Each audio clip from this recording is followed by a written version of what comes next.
So yun guys, pe-flex ko lang sa inyo ang aking puno ng langka. Ayan, may bunga siya sa taas. Ayun, tapos meron din siya dito sa baba. Ayan, tingin ko malaking lahi ito. Ang laki, oh. Mahaba kasi yung bunga. Tapos ayan pa, oh. Ayan, oh. Tapos ayan pa. Tingin ko haba talaga to. Malaking lahi ito.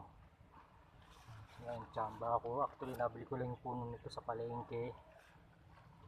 Ayaw ko pang bilhin to, pero hinabol-habol ako na nagtitindang mama.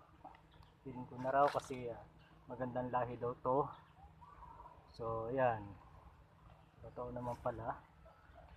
So, ilan siya?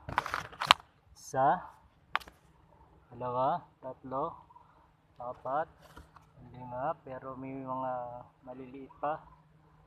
Yung iba ay kulay itim na, hindi na magtutuloy yung mga itim yan. So ang gandang lahi ito. Salamat guys, thanks for watching.